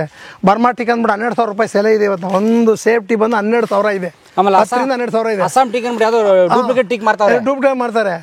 ಎಲ್ಲಾನು ಮಾರಿ ಇದ್ರಲ್ಲೊಂದು ಒಳ್ಳೆ ಮರಗಳೆಲ್ಲ ಇಟ್ಕೊಂಡು ನೀವು ಒಂದು ಒಳ್ಳೆ ಮನೆ ಕಟ್ಕೊಳ್ರಿ. ರಾಜರ್ತಾರ ಒಂದು ಮನೆನ. ಈ ಮೈಸೂರು ಮರದ ಮನೆ ಇತ್ತಲ್ಲ ಮುಂಚೆ ಅಂಬವಿಲಾಸ್ ಜಾಗದಲ್ಲಿ, ಹಂಗೊಂದು ಮರದ ಮನೆ ಕಟ್ಕೊಳ್ಳಿ. ಖುಷಿಯಾಗಿರಿ. ನೀವು ಮಾರಿ ನಿಮ್ಗೊಂದಷ್ಟು ಮರ ಇಟ್ಕೊಳ್ಳಿ. 10-20 ಮರನ ಕಟ್ಕೊಳ್ಳಿ. ನೀವಾಗ ದುಡ್ಡು ಕೊಡ್ತಾ ಹೋಗ್ತೀರಾ. ಟೀಕ್ ಪ್ಯಾಲೇಸ್ ಅಂತ ಇಟ್ಕೊಂಡು ಮಾಡ್ಕೊಳ್ಳಿ. ಅಷ್ಟೇ ಮಾಡ್ಬೇಕಷ್ಟೇ. ನಾನು ಹೇಳೋದು ಇಷ್ಟೇ, ನೀವು ಯಾವುದೇ ವಿಚಾರನ ನನಗೆ ಯಾಕೆ, ಅಯ್ಯೋ ನಮ್ಮ ಮಕ್ಳಿಗೆ ಬರ್ತದ, ನಾನು ತಿಂತೀನ, ಆ ಭಾವನೆ ಬೇಡ. ನೀವು ನೆಟ್ಟಿರಿ, ನಿಮಗೆ ಅನುಕೂಲಕ್ಕೆ ಆಯ್ತದೆ. ಈ ತೋಟ ಎಲ್ಲ ಮಾಡ್ಬೇಕಾದ್ರೆ ನಮ್ಮ ಹೆಂಗಸರ ಮಕ್ಕಳನ್ನೇ ನಾನೇ ಹಾಕೊಂಡಿದ್ದೆ, ಓಪನಾಗಿ ಹೇಳ್ತೀನಿ. ನನ್ನ ಹತ್ರ ಮಾತಾಡ್ತಿರಲಿಲ್ಲ 2 ವರ್ಷ, ಅವ್ರು ಮಾತಾಡಿಲ್ಲ. ನಮ್ಮಪ್ಪ ಇಷ್ಟೊಂದು ತೊಗೊಂಡಾಗ ಅಲ್ಲಿ ಹಾಕ್ಬಿಟ್ಟ ದುಡ್ಡನ್ನ, ಹಿಂಗಾಗೋಯ್ತು, ಹಿಂಗೆ ಮಾಡ್ದ, ಏನಪ್ಪ ಇಷ್ಟೊಂದು ದುಡ್ಡು ತೊಗೊಂಡು ಅಲ್ಲಿ ಹಾಕ್ಬಿಟ್ರು ಅಂತೇಳಿ. ಕೊನೆಗೆ ಕೋವಿಡ್ ಬಂತು. ಕೋವಿಡ್ ಬಂದಾಗ ನಮ್ಮ ಮಗ ಅಂದ, ನಮ್ಮಪ್ಪ ಎಂಥ ಕೆಲಸ ಮಾಡಿದ. ಅರ್ಥ ಆಯ್ತಾ? ನಿಮ್ಗೆ ಯಾರು ವಿರೋಧವಾಗಿದ್ರು ಅವರು ಖುಷಿ ಪಡ್ತಾರೆ. ಇವತ್ತು ಹೇಳ್ಕೊಳಕ್ಕೆ ಹೆಮ್ಮೆ ಅನಿಸ್ತದೆ ಅವ್ರಿಗೆ, ಅಲ್ವರಾ? ಬಂಗಾರ ಮನುಷ್ಯರು ಹಂಗೆ ಹೌದು ಬೈತಾ ಇರ್ತಾರೆ, ಏನಪ್ಪ ಇಂಥ ಭೂಮಿ ತಗೊಂಡಿ ಅಂತ. ಬೆಳೆದ್ಮೇಲೆ ಹಂಗಾಯ್ತು. ಅದು ಸೇಮ್ ಅದೇ ಸಿಸ್ಟಮ್ ಇದ್ದಿದ್ದು. ಅದೇನೇ ನೀವು ರಿಯಲ್ಲಿ ಈ ಬಂಗಾರದ ಮನುಷ್ಯ ಏನು ನೋಡ್ತಿರೋ ಅದೇ ಥರ ಕಾಡಿದು. ಇದನ್ನು ಸುಮಾರು 4 ವರ್ಷ ಮಾಡಿದ್ದೀವಿ. ಇದು ಮಟ್ಟ ಮಾಡಿ ಪೂರ್ತಿ ರೆಡಿ ಮಾಡೋದು. ಹಿಂಗಿರೋ ಸಮಭೂಮಿ ಇಲ್ಲ ಇದು ಈ ಸಮಭೂಮಿ. ಇದನ್ನು 4 ವರ್ಷ ಕಾಲ JCB 2 JCB ಕಂಟಿನ್ಯೂ ಕೆಲಸ ಮಾಡಿದೆ. 4 ವರ್ಷ? ಹಾಂ, 4 ವರ್ಷ ಕೆಲಸ ಮಾಡಿದೆ. ಅಯ್ಯೋ. ಟೀಕ್ ಬಗ್ಗೆ ಇಷ್ಟು ಮಾಹಿತಿ ಇದೆ. ಸೌತ್ ಆಫ್ರಿಕಾಗೆ ಎಷ್ಟು ಎಕ್ಸ್ಪೋರ್ಟ್ ಆಗುತ್ತೆ ಗಿಡ. ಅದು ದಿನ ಲೋಡ್ ಲೆಕ್ಕದಲ್ಲಿ ಎಲ್ಲಿರೋ ಕಂಟ್ರಿ, ಅದು ಯಾವುದೋ ಕಂಟ್ರಿ ನೋಡಿ, ಅಲ್ಲಿಂದ ಬಂದು ನಮ್ಮ ಗಿಡ ಪರ್ಚೇಸ್ ಮಾಡ್ತಾರೆ ಅಂದರೆ ಅರ್ಥ ಮಾಡ್ಕೊಳ್ಳಿ. ಅಡಗಲ್ ತೊಗೊಂಡು ಹೋಗ್ತಾರೆ. ಎಲ್ಲ ಪೂರ್ತಿ ಅಲ್ಲಿಗೆ ಹೋಗುತ್ತೆ, ತುಂಬ ಹೋಗುತ್ತೆ ಅಲ್ಲಿಗೆ. ನೀವು ಆ ಮಾಹಿತಿ ತಗೊಳ್ಳಿ, ಹೋಗಿ ಅಲ್ಲಿ ನೋಡಿ ಎಲ್ಲ ಇದು ಮಾಡಿಕೊಂಡು ನೀವು ಆ ಗಿಡನ ಈ ಥರದ ಗಿಡ ಹಾಕಿ. ಸುಮ್ಮನೆ ಫಾರೆಸ್ಟಲ್ಲಿ ₹3 ಗಿಡ ಕೊಡ್ತಾರೆ ಅಂದ್ಬಿಟ್ಟು ಹಾಕ್ಬಿಡೋದು. ಅದು ಒಂದು 5 ವರ್ಷಕ್ಕೆ ಹೂವು ಬಿಟ್ಬಿಡುತ್ತೆ, ಹಿಂಗೆ ಛತ್ರಿ ಥರ ಹೋಯ್ತಾ ಇರುತ್ತೆ. ನಿಮ್ಗೆ 7 ಅಡಿ ತುಂಡು ಮೇಲೆ ಸಿಕ್ಕಲ್ಲ. ನಿಮಗೆ ಟೀಕಲ್ಲಿ ಮಿನಿಮಮ್ 5 ತುಂಡು ಸಿಗ್ಬೇಕು. ನೋಡ್ಕೊಂಬಿಡಿ, ನೀವು ವಾಸ್ಕಲ್ ಹಾಕ್ತೀವಿ ಅಂದರೆ 5 ತುಂಡು ಬೀಳಬೇಕು. ಅಂದರೆ 7 ಅಡಿ 5 ತುಂಡು, 7 ಅಡಿ 5 ತುಂಡು ಬೀಳಬೇಕು. ಅಲ್ಲ 7 ಅಡಿ 35 ಅಡಿಯಾರ ಮೇಲೆ ಇರ್ಬೇಕು ಮರ. ಅದು ಅಂದರೆ ವಾಸ್ಕಲ್ 7 ಅಡಿ ಇರುತ್ತೆ, 7 ಅಡಿ ಇರುತ್ತೆ. 7 ಅಡಿ ಇರುತ್ತೆ, ಅಲ್ಗನು 7 ಅಡಿನೇ ಕರೆಕ್ಟ್ ಅಲ್ವರಾ? ಅಂಥದ್ದು 5 ಪೀಸ್ ಬೀಳಬೇಕು. 5 ವಾಸ್ಕಲು 5 ಡೋರ್ ಆಗಬೇಕು. ಒಂದು ಮರದಲ್ಲಿ 5 ಪೀಸ್ ಬಿದ್ದರೆ ಅದು ಲೆಕ್ಕ. ಅದಕ್ಕೆ ವ್ಯಾಲ್ಯೂ ಜಾಸ್ತಿ, ಅಷ್ಟೇ, ಇನ್ನೇನು ಇಲ್ಲ. ಈ ಥರದ ನೀವು ದಯವಿಟ್ಟು ರೈತರುಗಳೆಲ್ಲ ಮಾಡಿದ್ರೆ ನಿಮ್ಗೆ ಅನುಕೂಲ ಚೆನ್ನಾಗುತ್ತೆ. ಅಣ್ಣ ಒಂದು ಐಡಿಯಾ ಹಂಗಾರೆ ಹೇಳಿ. ಈಗ ಕೆಲವ್ರದ್ದು ಹೊಲ ಇರ್ತವೆ 10 ಎಕರೆ 20 ಎಕರೆ, ಭತ್ತನೋ ರಾಗಿನೋ ಕಬ್ಬು ಸಜ್ಜೆನೋ ನವಣೆನೋ ಗೋಧಿನೋ ಇನ್ನೊಂದು ಮತ್ತೊಂದು ತರಕಾರಿ ಇನ್ನೊಂದೇನೋ ಬೆಳಿತಾರೆ, ಹೂವು ಎಲ್ಲ ಬೆಳಿತಾರೆ. ಅವರು ಫುಲ್ ಹಾಕೊಳ್ಳೋದು ಬೇಡ, ಅಟ್ಲೀಸ್ಟ್ ಬಾರ್ಡರ್ ಹಾಕೊಂಡು ಹೋಗ್ಲಿ. ಬಾರ್ಡರ್ ತೇವರಿಲಿ ಬದುಗಳಲ್ಲಿ ಹಾಕ್ಬೋದಲ್ಲ? ಬದುಗಳಲ್ಲಿ ಹಾಕೊಂಡು ಹೋಗ್ಬೋದು. ನೀವೇನು ಸುತ್ತ ಮಾಡಬೇಕು, ಒಳಗೆ ಮಾಡಬೇಕು ಅಂತ ಏನಿಲ್ಲ. ಇದು ಬರೀ ಬಾರ್ಡರ್ 20 ಅಡಿ 20 ಅಡಿಗೆ ಒಂದೊಂದು ಹಾಕೊಂಡು ಹೋಗಿ. ಈಗ ಒಬ್ಬೊಂದು 5 ಎಕರೆ ಭೂಮಿ ಇದೆ ಅಂದ್ರೆ ಬಾರ್ಡರ್ ಎಷ್ಟು 50 ಗಿಡ ಹಾಕ್ಬೋದಾ? ಮುಲಾಜಿಂದ 50 ಅಡಿ 50 ಮರ ಹಾಕ್ಬೋದ್ರಿ. 50 ಮರ ಹಾಕಿ ಒಂದೊಂದು ಮರಕ್ಕೆ 15 ವರ್ಷ ಆದ್ಮೇಲೆ 1 ಲಕ್ಷ ಬಂತು ಅಂತಂದ್ರೆ 50 ಲಕ್ಷ ಬಂತಲ್ಲ. ಎಲ್ಲೋಯ್ತಿರಪ್ಪ ಸಂಪಾದನೆ ಮಾಡಕ್ಕೆ? 15 ವರ್ಷ ಕೃಷಿ ಮಾಡಿ ಎದುರುಗಡೆ ಮಾಡಿ ತೋರಿಸಿದೀವಲ್ರಿ. ಬರೀ ಬಾರ್ಡ್ರಲ್ಲಿ ನಾವು ಏನು ಮುಚ್ಚು ಮರ ಇಲ್ಲ. ನೀವೇ ನಮಗೆ ಮಾಡ್ರಿ ಅಂತ ನಮಗೇನು ಇಲ್ಲ. ಗಿಡ ಕೊಡೋನು ಕಮಿಷನ್ ಕೊಡಲ್ಲ, ಮತ್ತೊಬ್ರು ಯಾರು ಕಮಿಷನ್ ಕೊಡಲ್ಲ. ನಾವು ರೈತರು ಚೆನ್ನಾಗಿರ್ಲಿ ಅನ್ನೋ ಭಾವನೆಯಿಂದ ನಾವು ಹೇಳ್ತಾ ಇರೋದು ಅಲ್ವಾ. ನೀವು ಯಾಕೆ ಇನ್ನೊಬ್ಬರ ಬಗ್ಗೆನೇ ಬರೀ ಬಿಸ್ನೆಸ್ ಅವ್ರ ಬಗ್ಗೆ ಕೋಟೇಶ್ವರ ಅಂತೀರಿ? ನೀವು ಕೋಟೇಶ್ವರರೇ, ನಿಮ್ಮ ಪ್ಲಾನ್ ಪ್ರಕಾರ ಮಾಡಿ. ಈ ಥರದ ಮರಗಳು ಹಾಕಿ 5 ಪೀಸ್ ಬಿಡಬೇಕು. 5 ಪೀಸ್ ಬಿಡಬೇಕು ಒಂದು ತುಂಡು. ನೀವೇನು ಮರ ಮುಟ್ಟಬೇಡಿ. 10 ಅಡಿ ನಿಮ್ಮ ಕೈ ಮುಟ್ಟೋರ್ಗೆ ಅಷ್ಟೇ. ನೋಡಿ ನಾನು ಮುಟ್ಟಿದ್ದೀನಿ ನೋಡಿ, 10 ಅಡಿ ಮೇಲೆ ನಮ್ಮ ರಮ್ಮೆನೇ ಮುಟ್ಟಿಲ್ಲ ನೋಡಿ. 7 ಅಡಿ ನಾನು 7 ಅಡಿ ಮೇಲಡೆ ರಮ್ಮೆ ಒಂದು ಪೀಸ್ ಇದೆ ನೋಡಿ ಅಲ್ಲಿ ಆಲ್ರೆಡಿ. ಹೌದು, ಇದು ತಾನಾಗೆ ಬಿದ್ದೋಗುತ್ತೆ. ನಿಮ್ಗೆ ಅಷ್ಟು ವರ್ಷ ಆದಮೇಲೆ ಇವೆಲ್ಲ ತಾನಾಗೆ ಬಿದ್ದೋಗ್ತವೆ. ನಿಮ್ಗೇನು ಮುಟ್ಟಂಗಿಲ್ಲ. ಯಾವಾಗ ನೀವು ರಂಬೆನ ಮುಟ್ತಾ ಇರ್ತೀರೋ ಗಾಯ ಆಯ್ತದೆ, ಅಲ್ಲಿ ಹುಳ ಬೀಳುತ್ತೆ. ಈ ರಂಬೆ ತಾನಾಗೆ ಬೀಳೋದ್ರಿಂದ ಮರದೊಳಗೆ ಗ್ರೈನ್ಸ್ ಇರುತ್ತೆ ನೋಡಿ. ಹಿಂಗೆ ಗ್ರೈನ್ಸ್ ಇರುತ್ತಲ್ಲ, ಡಿಸೈನ್ ಸರ್ಕಲ್, ಅದ್ರ ಭಾಗನೇ ಇದು ನೋಡಿ. ನೋಡಿ ಇಲ್ಲೇ ಕಾಣಿಸ್ತಲ್ಲ ಗ್ರೈನ್ಸ್ ಇದೆ ನೋಡಿ. ಇದೇ ಗ್ರೈನ್ಸ್ ಅನ್ನೋದು ಇದನ್ನೇ ನೋಡಿ. ಅದು ಆ ಗಾಯ ಆಗ್ದಂಗೆ ಇರ್ಬೇಕು. ಅದು ಯಾವ ಕಾರಣಕ್ಕೂ ಗಾಯ ಆಗ್ಬಾರ್ದು ನೋಡಿ. ಎಲ್ಲ ಮರದಲ್ಲೂ ನಿಮ್ಮ ಗ್ರೈನ್ಸ್ ಕಾಣಿಸ್ತದೆ ನೋಡಿ. ಅಲ್ಲೆಲ್ಲ ರೌಂಡ್ ಗ್ರೈನ್ಸ್ ಕಾಣಿಸಲ್ವಾ? ಹೌದು, ಇದೇ ಮರದ ಚಂದ. ಇದಕ್ಕೆ ನೀವು ಗಾಯ ಮಾಡಿಬಿಟ್ಟು ಚೆನ್ನಾಗಿ ಕೊಡ್ಲಿ ಹಾಕಿ ಆ ಗ್ರೈನ್ಸಲ್ಲೇ ನೀರು ಹೋಗಂಗೆ ಮಾಡಿ, ಇರುವೆ ಹೋಗಂಗೆ ಮಾಡಿ ಆ ಮರ. ನಂದು 50 ಮರ ಟೀಕ್ ಮರ ಐತ್ರಿ, ಯಾರೂ ತಗೊಳ್ಳಿಲ್ಲ. ಯಾರೋ ಬಂದ ನೋಡ್ದ ಸಾಮಿಲ್ನವನು 10 ಕೇಳ್ದ ಅಂದರೆ ನೀವು ಮಾಡ್ರೆ ಕಸ್ಬಕ್ಕೆ 10 ಕೇಳ್ದ ಅಷ್ಟೇ, ಇನ್ನೇನು ಅಲ್ಲ. ಇದು ನೆಟ್ಟಿಗೆ ಮಾಡಿದರೆ ಅವನೇ 10 ಕೇಳ್ತಾನೆ. ನೋಡಿದ ತಕ್ಷಣ ಅಲ್ಲೇ ಕುತ್ಕೊಂಡು ಎಣಿಸ್ತಾನೆ ಕೋಟಿ. ತಗೊಳಪ್ಪ ನಿನ್ಗೆ ಅರ್ಧ ಇಟ್ಕೊಳ್ರಿ ಒಲ್ಲಿ ಅಷ್ಟೇ. 50-50 ನೀನು ತಿನ್ನು ನಾನು ತಿಂತೀನಿ. ಯಾಕಾಗಲ್ಲ? 50,000 ಕೊಡ್ಲಿ ಬಿಡಿ. ಲಕ್ಷ ಅಂತ 50,000 ಕೊಡ್ಲಿ ಬಿಡ್ರಿ. ಅವನೇ ಬರ್ತಾನೆ, ಅವನೇ ಕಟ್ ಮಾಡ್ತಾನೆ, ಹೋಗಿದ್ದಾನೆ. ನೀವು ಬರೀ ಸೈನ್ ಹಾಕ್ಸು ಫಾರೆಸ್ಟಲ್ಲಿ ತಕ್ಕೊಡಿ, ಆರಾಮ ಕೂತ್ಕೋ ಕರ್ನಾಟಕ ಅಷ್ಟೇ. ಇಷ್ಟೇ ಸೀಕ್ರೆಟ್, ಇನ್ನೇನು ಇಲ್ಲ. ಮಾಡೋ ಕೆಲಸನ ಎಲ್ಲ ಕರೆಕ್ಟಾಗಿ ಮಾಡಬೇಕು. ಆಮೇಲೆ ರಕ್ತ ಚಂದನ ಅಂತ ತುಂಬ ಜನ ಅದರಿಂದ ಬಿದ್ದಿದ್ದಾರೆ. ದಯವಿಟ್ಟು ಅದನ್ನು ಮಾಡಬೇಡಿ. ಯಾವುದು ಅದೇ ಪುಷ್ಪ ಸಿನಿಮಾದಲ್ಲಿ ತೋರಿಸ್ತಾರೆ ಅದು ಬಂದು ಯಾವ ಕಾರಣಕ್ಕೂ ಇಲ್ಲಿ ನಮ್ಮ ಇಂಡಿಯಾದಲ್ಲಿ ಮಾರ್ಕೆಟಿಂಗ್ ಇಲ್ಲ. ಅದು ಬೇರೆ ತುಂಬ ಕಾಸ್ಮೆಟಿಕ್ ಮಾತ್ರ. ಅದರಿಂದ ದಯವಿಟ್ಟು ಯಾರು ಬೀಳಕ್ಕೆ ಹೋಗಬೇಡಿ. ಅದು ಬರೋದಿಲ್ಲ ಮರ. ತುಂಬ ಸ್ಮಗ್ಲಿಂಗ್ ಆಗುತ್ತೆ ಅಂತ ಕೇಳಿದ್ವಿ. ಸ್ಮಗ್ಲಿಂಗ್ ಎಲ್ಲ ಬರೀ ಪಿಕ್ಚರ್ ನಾವೆಲ್ಲ ಬೋಗಸೆ, ಅದ್ರಲ್ಲಿ ಯಾವ್ದು ರಿಯಲ್ ಇರೋದು ಅದನ್ನ ಯಾರು ತಗೋತಾ ಇದ್ದಾರೋ ಹೇಳಿ ನೋಡೋಣ. ತಿರುಪತಿ ಕಡೆ ತಗೊಳ್ಳೋರು ಬಂದ್ರಪ್ಪ. RTCನಲ್ಲೇ 1,000 ಟನ್ ಇದೆ ನೋಡಿ. ಯೂಟ್ಯೂಬ್ ಯಾರು ನೋಡ್ತಾರೋ, ಯಾರು ರಕ್ತ ಚಂದನ ಬೇಕು ಅನ್ನೋರು ನನ್ನ ಹತ್ರಕ್ಕೆ ಬನ್ನಿ. 1,000 ಟನ್ನು ನಿಮಗೆ ಪಕ್ಕ RTCನಲ್ಲಿ ಕೊಡಿಸ್ತೀನಿ. ಸ್ಮಗಲು ಬೇಡ, ಎಂಥದ್ದು ಬೇಡ, ಪಕ್ಕ ವೈಟಲ್ಲಿ ಕೊಡಿಸ್ತೀವಿ. 1,000 ಟನ್ ಬೇಕಾ ಬನ್ನಿ. ಸುಮ್ಗೆ ರಕ್ತ ಚಂದನ ಆಗ್ಬಿಡೋದು ಅಲ್ಲಿ ಸ್ಮಗಲಂತೆ, ಅವ್ನು ತಗೋತಾನಂತೆ, ಇವ್ನು ತಗೋತಾನಂತೆ, ಕೋಟಿಗೆ ಹೋಯ್ತಾನಂತೆ, ಪುಷ್ಪ ಅವೆಲ್ಲ ರೀಲ್ ಕಣ್ರಿ. ನಾವು ಹೇಳೋದೇ ಸತ್ಯ. ನಮ್ಮ ತಟ್ಟೆಲಿ ಅನ್ನ ಇರಬೇಕು. ನಿಮ್ಮ ತಟ್ಟೆಲಿ ಬಿರಿಯಾನಿ ಇದೆಯಪ್ಪ, ನಿಮ್ಮ ತಟ್ಟೆಲಿ ಬಿರಿಯಾನಿ ಅಂತ ನಾನು ಬಡ್ಕೋತಾ ಇದ್ರೆ ನನ್ನ ತಟ್ಟೆಲಿ ಅನ್ನ ಇದೆಯಲ್ಲ, ನನ್ನ ತಟ್ಟೆ ಅನ್ನಕ್ಕೆ ಬೆಲೆ ಕೊಡ್ಬೇಕಷ್ಟೇ ನಾನು. ನಿಮ್ಮ ತಟ್ಟೆ ಬಿರಿಯಾನಿ ಯೋಚನೆ ಮಾಡಬಾರ್ದು. ಇದು ರಕ್ತ ಚಂದನ ಬಂದು ಯಾವ ದೇಶದಂದರೆ ಚೈನಾ, ಜರ್ಮನು, ಜಪಾನ್ಗೆ ಹೋಗೋಂಥ ಮೆಟ್ರಲ್ ಅದು. ಅದು ನಮ್ಮ ಭಾರತ ಸರ್ಕಾರ ಯಾವ ಕಾರಣಕ್ಕೆ ನಿಷೇಧ ಮಾಡಿದೆ ನಮ್ಗೆ ಗೊತ್ತಿಲ್ಲ. ಅದರೆಲ್ಲ ನಾವು ಲೀಗಲ್ಲ ಅನ್ಲೀಗಲ್ಲ ನಮ್ಗೆ ಹೇಳಕ್ಕೆ ಬರೋಲ್ಲ. ಅವೆಲ್ಲ ನಾವು ಮಾತಾಡೋಕೆ ಹೋಗ್ಬೇಡ್ದು. ನಮ್ಮ ಕೈಲಿ ಏನಾಗುತ್ತೆ ಆದ್ರೆ ಮಾತ್ರ ಹೇಳಬೇಕು. ಅದು ಮಿಕ್ಕಿದಲ್ಲ ಅವ್ರು ಬಿಟ್ಟು ಸಮಾಚಾರ. ಅದಕ್ಕೇನು ಪರ್ಮಿಷನ್ ಇಲ್ಲ. ನೀವು ಸಾಕಿದ್ರು ಗಿಡ ಬರೋಲ್ಲ. ಒಳ್ಳೊಳ್ಳೆ ಕಡೆ ಮಾತ್ರ ಬರ್ತದೆ. ಅಲ್ಲಿ ನೆಲ್ಲೂರು ಆ ಕಡೆ ನೀವು ತಮಿಳ್ನಾಡು ಬಾರ್ಡ್ರು ಅಲ್ಲಿ ಮಾತ್ರ ಈ ರಕ್ತಚಂದನ ಬರೋದು. ಕರ್ನಾಟಕದಲ್ಲಿ ಹಾಕಿರೋರು ಯಾರು ಹಾಕಕ್ಕೆ ಹೋಗಬೇಡಿ ಈ ಗಿಡನ. ಅದರಿಂದ ಬೀಳಬೇಡಿ. ಅದರಿಂದ ಲಾಭವೂ ಇಲ್ಲ, ಅದರಿಂದ ನೀವು ತೊಂದರೆನೇ ಅನುಭವಿಸ್ತೀರ. ಅದೊಂದು ಮರ ಬರಬೇಕಾದ್ರೆ ನಿಮ್ಗೆ 50 ವರ್ಷ ಬೇಕು. ರಕ್ತಚಂದನ ಬಂದು ಒಂದು ಮರ ನಿಮ್ಗೆ ಈ ಸೈಜ್ ಬರಬೇಕಾದ್ರೆ 50 ವರ್ಷ ಕಮ್ಮಿ ಬರೋಲ್ಲ. ಎಷ್ಟೋ ನಮ್ಮ ತೋಟದಲ್ಲಿ ತೋರಿಸ್ತೀನಿ. ಇನ್ನೂ ಕೊಯ್ಯೋವಂಥ 6 ವರ್ಷ ಇದೇ ಹಿಂಗೆ ಆಗಿದೆ, ಅದೇ ಹಿಂಗೆ ಆಗಿದೆ. ಇಲ್ಲೇ ತೋರಿಸ್ತೀನಿ, ನಮ್ಮ ತೋಟದಲ್ಲಿ ತೋರಿಸ್ತೀನಿ. ಇನ್ನು 350 ಹಾಕಿದ್ದೀವಿ. ನೀವು ಪುಷ್ಪನೇ ಒಳಗಡೆ ಬಾರ್ಡ್ರಲ್ಲೆಲ್ಲ ಹಾಕೊಂಬಂದಿದ್ದೀವಿ. ನೀವು ಅದನ್ನು ತೋರಿಸ್ಬಿಡೋಣ ರೈತರಿಗೆ. ಬನ್ನಿ ನೋಡಿ, ಒಂದೊಂದು ಲಕ್ಷದ ಐಟಮ್ ನೋಡಿ. 1 ಲಕ್ಷ ಒಂದು ತಬ್ಬ ಆಯ್ತು ನೋಡಿ. ಅಲ್ಲೇನೆ 10 ಅಡಿ 1 ಲಕ್ಷ ದುಡ್ಡು ಬಿಸಾಕ ನೋಡಿ ಅಣ್ಣ. ಏನಂದ್ರೆ ನೀವು 20 ಅಡಿಗೆ ಹಾಕೊಳ್ಳಿ. ನಾವು 10 ಅಡಿಗೆ 12 ಅಡಿಗೆ ಹಾಕಿದ್ದೀವಿ. ನೆಕ್ಸ್ಟ್ ಈ ಮಾಹಿತಿ ನೋಡಿ ಮಾಡೋರು 20 ಅಡಿಗೆ ಹಾಕೊಂಬನ್ನಿ. ನಿಮಗೆ 20 ವರ್ಷಕ್ಕೆ ನಿಮಗೆ 1 ಲಕ್ಷ ಒಂದು ಮರಕ್ಕೆ. ಅಣ್ಣ ಬಟ್ ಕೆಲವು ರೈತರು ಅಂತಾರೆ ಗೊತ್ತಾ, ನಿನ್ನ ಮಾತು ಕೇಳ್ಕೊಂಬಿಟ್ಟು ಬಾರ್ಡರ್ ಹಾಕರೆ ಬೇರೆ ಬೆಳೆಗೆ ನೆಳ್ಳಾಗಲ್ಲ ಅಂತ ಬೈತಾರೆ. 20 ಅಡಿಗೆ ಹಾಕಿ ಹೇಳಿ. ಹಂಗೆ ದೂರ ಹಾಕಬೇಕು. ದೂರ ಹಾಕೊಂಡ್ರೆ ಹೊಂಟೋಯ್ತದೆ ನೋಡಿ. ಜಮೀನಲ್ಲಿ ಹೇಳಿದೆ 5 ಬೋರ್ ಇದೆ ಅಂತ ಹೇಳಿದೆ ನಿಮ್ಗೆ ನಾನು. 5 ಬೋರಲ್ಲಿ ನಿಮ್ಗೆ ಎಲ್ಲ ನೀರು ಸೇರಿ ಇಲ್ಲಿ ಬಂದು ಬೀಳುತ್ತೆ. ನಿಮಗೆ 4 ಲಕ್ಷ ಲೀಟ್ರ್ ತೊಟ್ಟಿ ಇದು. ಇಡೀ ತೋಟಕ್ಕೆ ಇಲ್ಲಿಂದ ಮತ್ತೆ ಪಂಪ್ ಆಗುತ್ತೆ ನಿಮಗೆ. ಈ ಫಿಲ್ಟ್ರ್ ಮುಖಾಂತರ ಮತ್ತೆ ಇದು ಪಂಪ್ ಆಗುತ್ತೆ ಇಲ್ಲಿಂದ. ಇದು ಬಂದು ಫುಲ್ಲಾಗಿ ಬಂದು ಇಲ್ಲಿ ಬೀಳುತ್ತೆ. ಎಲ್ಲ ನೀರು ಇಲ್ಲಿ ಲಿಫ್ಟ್ ಆಗುತ್ತೆ. ಇಲ್ಲಿ ಲಿಫ್ಟ್ ಆಗಿದ್ದ ನೀರು ಎಲ್ಲ ತೋಟಕ್ಕೂ ಹನಿ ನೀರಾವರಿ ಮಾಡಿದ್ದೀವಿ. ಎಷ್ಟೊಂದು ಆಸಕ್ತಿ ತೊಗೊಂಡು ಮಾಡಿದ್ದೀವಿ ನೋಡಿ ಅಲ್ವರ. ನಾವಿರೋದು ಬೆಂಗಳೂರಲ್ಲಿ, ಮಾಡೋದು ಬಿಸ್ನೆಸ್ ಬೇರೆ.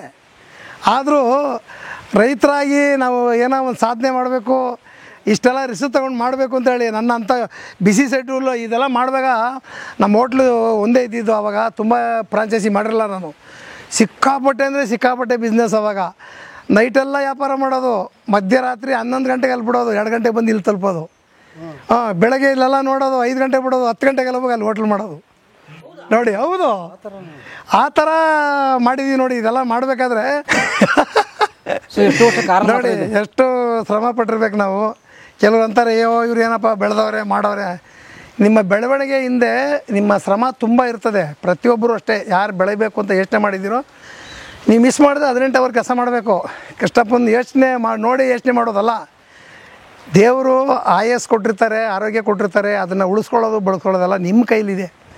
ಯಾರು 18 ಅವರ್ ಕೆಲಸ ಮಾಡಿರ್ತಾನೋ ಅವ್ನು ಇನ್ನೊಂದು 10 ವರ್ಷ ಜಾಸ್ತಿ ಬದುಕಿರ್ತಾನೆ. ನೀವು ಅಂದಿರ್ತೀರ ಅಯ್ಯೋ ತುಂಬ ಕೆಲಸ ಮಾಡಿಬಿಟ್ರೆ ಮನುಷ್ಯನಿಗೆ ಆಯುಸ್ ಕಮ್ಮಿ. ಯಾವ ಯಾರು ಜಾಸ್ತಿ ಮಾಡ್ತಾ ಇರ್ತೀರೋ ನೀವು ಇನ್ನೂ ಆರೋಗ್ಯವಂತರಾಗಿರ್ತೀರ.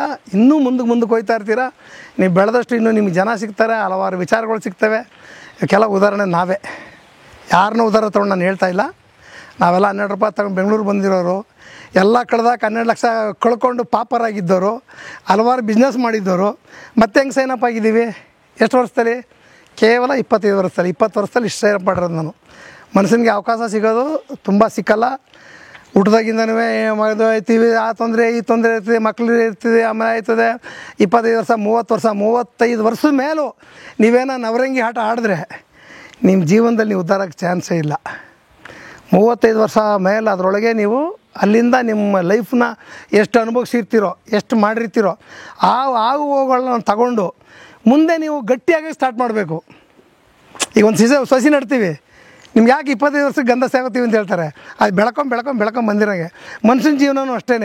ನೀವು 25 ವರ್ಷದ ಮಾಡಿದ ಕೆಲಸನೂ 40 ವರ್ಷ ಆದರೂ ಮಾಡ್ತೀನಿ, 50 ವರ್ಷ ಆದರೂ ಅದೇ ಕೆಲಸ ಮಾಡ್ತೀನಿ, ಅದೇ ಚೆಂಗ್ಲಾಟ ಆಡ್ತೀನಿ ಅಂತಂದರೆ ನೀವು ತರಕ್ಕೆ ಸಾಧ್ಯವಿಲ್ಲ. ನೀವು 30 ವರ್ಷದಲ್ಲಿ ನೀವು ಆಗುವವುಗಳ ಅನುಭವಗಳೆಲ್ಲ ತಗೊಂಡು ನಿಮ್ಮ ಜೀವನ ರೂಪಿಸ್ಕೋಬೇಕಾದ್ರೆ 30 ವರ್ಷದ ಮೇಲೆ ಎಲ್ಲರೂ ಪಕ್ಕಾ ಟೈಟಾಗಿ ನಿಮ್ಮ ಬದುಕು ಕಟ್ಕೋಬೇಕು. ಆವಾಗ ನೀವು 60 ವರ್ಷದಲ್ಲಿ ರಿಟೈರ್ಡ್ ತೊಗೊಳೋದಕ್ಕೆ ನಿಮ್ಮ ಕೈಗೆ ಒಂದಷ್ಟು ಕಾಸು ಸಿಗಿರುತ್ತೆ, ಏನೋ ಒಂದು ಇರ್ತದೆ, ನಿಮ್ಮ ಲೈಫ್ ಅಚೀವ್ಮೆಂಟ್ ಇರ್ತದೆ. ಅದೇ ನಾನು ನಿಮ್ಮ ಕಳಕಳಿಯಿಂದ ಕೇಳ್ಕೊಳ್ಳೋ ಮಾತು. ಈ ಗಂಧದೊಳಗಡೆ ಹೆಂಗೆ ಆರ್ಟ್ವುಡ್ ಫಾರ್ಮ್ ಆಗುತ್ತಲ್ಲ, ಹೌದು 30 ವರ್ಷದ ಮೇಲೆ ನಿಮ್ಮ ಒಳಗಡೆ ಮನುಷ್ಯನ ಜೀವನನೂ ಹಾಗೇ ರೀ. ಎಲ್ಲ ನಾವು ಮಾಡ್ಬಿಟ್ಟಿವಿ ಅಂತಲ್ಲ, ನಾವು ನಿಮ್ಮಂಗೇನೆ ಮಾಡಿಬಿಟ್ಟಿವಿ ಅಂದರೆ ಕಾರಣ ಇದೆ. ಮಾಡಿದ್ನೇ ಮಾಡ್ತಾ ಮಾಡಿದ್ನೇ ತಿದ್ಕೊಳ್ಳಿ ನೀವು ಅಷ್ಟೇ. ಎಷ್ಟು ಬಿಸ್ನೆಸ್ ಮಾಡಿ 1, 2, 3, 4 ಬಿಸ್ನೆಸ್ ಮಾಡಿ ಎಲ್ಲ ಅನುಭವ ಬಂದಿರುತ್ತೆ ನಿಮಗೆ. ಆಮೇಲೆ ಯಾವುದೋ ಒಂದು ಬಿಸ್ನೆಸ್ ಇಟ್ಕೊಂಡು ಗ್ರಿಪ್ಪಾಗಿ ಇಟ್ಕೊಂಡು ಕೂತ್ಕೊಳ್ಳಿ, ಅರ್ಥ ಆಯ್ತಾ? ಆವಾಗ ಅದರಲ್ಲೇ ನೀವೇನೋ ಒಂದು ಸಾಧನೆ ಮಾಡ್ಬೋದು. ಎಷ್ಟೋ ಜನ ನಾನು ನೋಡಿದ್ದೀನಿ, ಸ್ವಲ್ಪ ಹಿಂಗೆ ಚಿಗುರಿದ್ರೆ ಸಾಕು, ಇವ್ರಿಗೆ ಸೂಪರ್ವೈಸರು, ಮ್ಯಾನೇಜರು, ಅವರು ಕಾಲ್ಗೊಬ್ಬ ಕೈಗೊಬ್ಬ, ತಾನು ಬರೋದೇ ಇಲ್ಲ, ತಾನು ಹತ್ಕೊಂಡೇ ಬರೋ ಶುರು ಮಾಡ್ತಾನೆ. ಸುತ್ತ ಏನೋ ಪ್ರಾಬ್ಲಮ್ ಎಲ್ಲ 4 ಜನ ಕಿತ್ಕೊಂಡು ತಿಂದಿರ್ತಾರೆ, ಇವನ ಹತ್ರ ಏನೂ ಇರೋಲ್ಲ, ಸಾಲ ಮಾಡಿರ್ತಾನೆ, ಸಂಸ್ಥೆ ಇವ್ರದ್ದು. ಕೃಷ್ಣಪ್ಪನ ಫೋನೇ, ಕೃಷ್ಣಪ್ಪ ಇಲ್ಲಿದೆ ಕಾಸು ಕೊಡು, ಕೃಷ್ಣಪ್ಪ ಅಲ್ಲಿ ಕ್ಯಾಶ್ ಎಲ್ಲರ ಮಾಯ ಬಿಡ್ತಾನೆ. ಹಂಗೆ ಮಾಯ ಆಗಿ ಪಕ್ಕ ಇರೋ ಮ್ಯಾನೇಜರು ಸೂಪರ್ವೈಸರ್ ಇವನು ಚೆನ್ನಾಗಿ ಗಟ್ಟಿ ಕುಳಾಗಿರ್ತಾನೆ, ಇವನು ಪರಿ ಜಳ್ಳಾಗಿ ಹೋಗಿರ್ತಾನೆ. ಅರ್ಥ ಆಯ್ತಾ? ಜೀವನ ಕಟ್ಕೋಬೇಕಾಗಿರೋರು ಯಾರು ಓನರ್ ಇರ್ತಾರೋ ಅವ್ರು ಕಟ್ಕೋಬೇಕು, ಅವ್ರು ಇರಬೇಕು. ನೀವು ಎಷ್ಟೇ ಬೆಳೆದು, ನಾನು ಎಷ್ಟೋ ಜನ ನೋಡಿದ್ದೀನಿ. ಉದಾಹರಣೆಗೆ ನಮ್ಮ ಕಂಡ್ರೂ ಒಂದಷ್ಟು ಹೇಳ್ಬಿಡ್ಬೋದು ಚಕ್ಕಂತ. ನೀವೀಗ ಭಾಗ್ಯಲಕ್ಷ್ಮಿ ಅಂತ ಒಂದು ರೇಷನ್ ಅಂಗಡಿ ಕೇಳಿದ್ದೀರಿ, ಕಳ್ಳೆ ಇಟ್ಟರು. ಅವ್ರು ಹೋಗಿ ನೋಡ್ರಿ, ಅವ್ರ ಅಣ್ಣ ತಂದಿರು 3 ಜನ ಬೆಳಗ್ಗೆ ಬಂದರೆ ರಾತ್ರಿವರೆಗೂ ಅವ್ರ ಕೌಂಟ್ರ್ಗಳು ಇರ್ತಾರೆ ಕಣ್ರಿ. ಅವ್ರು ಇರ್ತಾರೆ ಈಗ, ಅವರೇ ಯಾವಾಗ ಇರ್ತಾರೆ, ಇವಾಗಲ್ಲ. ನೀವು ಯಾವಾಗ ಹೋಗಿ ಭೇಟಿ ಮಾಡಿ ಅವ್ರ ಹೋಟ್ಲಲ್ಲಿ, ಅವ್ರ ಅಂಗಡೀಲಿ, ಮಂಡಿಪೇಟೆನಲ್ಲಿ ರವಿನವನು ಇರ್ತಾರೆ, ಇಲ್ಲ ಅವ್ರ ದೊಡ್ಡ ಅಣ್ಣ ಫ್ಯಾಕ್ಟ್ರಿಲಿ ಇರ್ತಾನೆ, ಇನ್ನೊಬ್ಬ ತಪ್ಪ ಸೈಡ್ ನೋಡ್ತಾ ಇರ್ತಾನೆ. ಅವ್ರು ಏನು ರೀ ಮಾಡಬೇಕು ಅಂತಿದೆ, ಅವರು ಬಿಸ್ನೆಸ್ಗಾರರು ಅವರು. ನೀವು ಬೇಡ ಅಂದರೆ ರಿಟೈರ್ಡಾಗಿ ಮನೆಗೆ ಹೊಂಟೋಗ್ಬಿಡಿ, ಅಲ್ಲಿವರೆಗೂ ನಿಮ್ಮ ಬಿಸ್ನೆಸ್ನ ಗೌರವಿಸಿ ಅಷ್ಟೇ. ನೀವೇ ಇರಬೇಕು. ನಾನು ನನ್ನ ಹೋಟ್ಲಲ್ಲಿ 260 ಹೋಟ್ಲಂತ ಹೇಳ್ಕೊತೀವಿ ಅಷ್ಟೇ. ಅದರಲ್ಲಿ ಸೂಪರಾಗಿ ನಡೆಯುವ 50 ಯಾರು ಗೊತ್ತಾ? ಓನರೇ ಇರೋದು. ಯಾರು ಓನರು ಬೆಳಗಿಂದ ಸಂಜೆವರೆಗೂ ಹೋಟ್ಲ್ ಪಾರ್ಟಿಸಿಪೇಟ್ ಮಾಡ್ತಾವ್ರೋ ಅವ್ರು ಇವತ್ತು GFCನ ಕೈ ಬಿಟ್ಟಿಲ್ಲ, ಅವರು ಕೈ ಬಿಟ್ಟಿಲ್ಲ, ಅವರು ಜೀವನನೂ ಸೂಪರ್ ಇದೆ. ಯಾರು ಈ ಜಳ್ಳು ಬಳ್ಗಳು ಇರ್ತಾರೆ, ಸುಮ್ಮನೆ 2 ದಿನ ವ್ಯಾಪಾರ ಆದರೂ ಸಾಕು, ಆಲೆ ಎಗರಿ ಬಿದ್ದು ಅವನು ಬಿಟ್ಟು ಇವನು ಎಲ್ಲೋ ಹೋದ. ಕೊನೆಗೆ GFC ಅವ್ರ ಐಟಮ್ ಚೆನ್ನಾಗಿಲ್ಲ ರೀ, ಯಾರು ಚೆನ್ನಾಗಿಲ್ಲ ರೀ, ನಾನು ಸರಿಗಿದ್ದೀನಪ್ಪ. ಮಾಡೋರು ಪ್ರತಿಯೊಬ್ಬರು ಸರಿ ಹೋಗ್ರಿ, ಅದೇ ಮೌಲ್ಯ ಜೀವನದ. ಗೆಲ್ಲುವಂತ ಸ್ಫೂರ್ತಿ ದಾರಿದೀಪ ನಿನಗೆ ಅನುಭವ. ಕಲಾ ಮಾಧ್ಯಮದ ಎಲ್ಲಾ ಎಪಿಸೋಡುಗಳು ನಿಮಗೆ ಸಿಗಬೇಕು ಅಂತಂದ್ರೆ ಕಲಾ ಮಾಧ್ಯಮ ಯೂಟ್ಯೂಬ್ ಚಾನೆಲ್ನ ಸಬ್ಸ್ಕ್ರೈಬ್ ಮಾಡಿ, ಬೆಲ್ ಐಕಾನ್ನ ಕ್ಲಿಕ್ ಮಾಡಿ, ತಪ್ಪದೇ ಮಾಡಿ. ಸ್ನೇಹಿತರೆ, ಕಲಾ ಮಾಧ್ಯಮದ ಎಲ್ಲ ಸಂದರ್ಶನಗಳನ್ನ ನೀವೀಗ ಓದಬಹುದು.